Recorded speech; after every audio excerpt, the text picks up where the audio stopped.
An honor doing business with all of them, and in particular the Prime Minister. And I'd like to introduce him now to say a few words.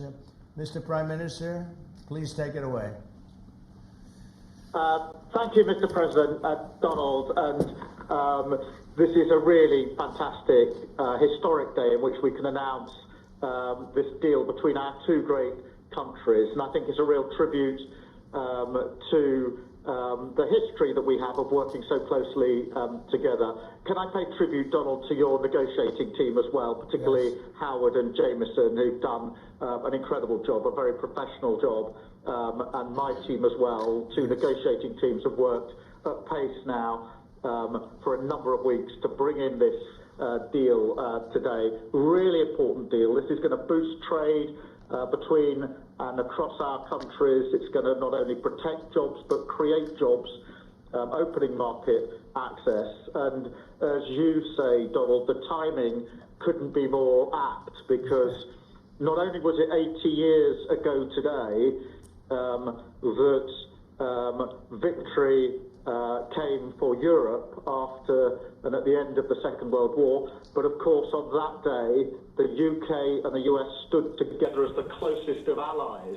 And Donald, I think even down to the hour, because you may or may not know that it was about this time of day, exactly 80 years ago, that Winston Churchill announced victory in Europe, and that led to great celebrations across Europe, across America, but particularly in the United Kingdom.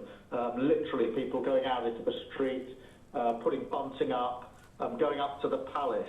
And so to be able to announce this great deal on the same day, 80 years forward, almost at the same hour, and as we were 80 years ago, with the UK and the US standing side by side, I think is incredibly important and makes this truly historic.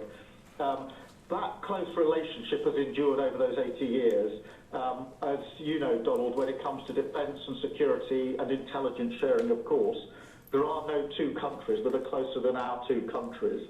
And now we take this into new and important territory by adding trade and the economy to the closeness of our relationship. It is built, as you say, on those notions of fairness and reciprocal arrangements. We've always had a fair and balanced arrangement between our countries. This builds on that, hugely important for sectors like car manufacturing and for steel and aluminium and so many others.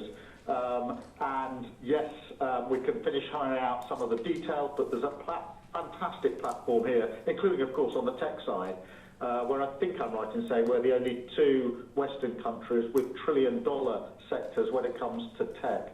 And in the end, it comes down to, as you say, Donald, economic security is national security. On national security, we've been absolutely the closest of allies for so many years, keeping the peace through that close alliance, that friendship.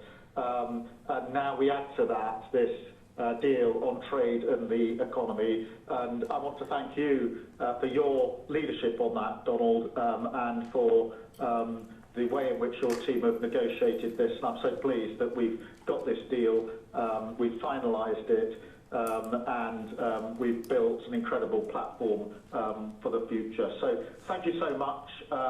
Donald, I'm now going to go and do a press conference. I think you have your press in with you, but on the details, I think if you've got Howard, we can deal with that through one of my team. That's great. Well, Mr. Prime Minister, thank you very much. It's an honor. We're going to have a continued, maybe a better relationship than ever before. You know, I don't know if the media knows, but the US and UK have been working for years to try and make a deal, and it never quite got there. Yeah, it did with this Prime Minister. So I want to just congratulate you. Well, with this President, this Prime Minister, we've managed to achieve what many people have tried to achieve for many years. That's right. And I'm really pleased, and it feels completely historic and on a special 80-year anniversary as well. So, Donald, thank you so much. It's really good to have got this deal over the line. Tribute to both teams, tribute to our countries, and tribute to your leadership. Thank you. Well, it really is a great thing. And you go do your press conference, and I'll see you soon. Maybe speak to you later. But thank you very much. And an incredible thing. I can't tell you that for so many years, even as I sat, everybody talked and talked and talked about a deal with. It just seemed like a natural deal, but it was not done. But now it was done with us. So I feel very proud to have been a part of it. Keir, thank you very much. Thanks, Donald, and we'll speak again soon. Very good. So long. Bye.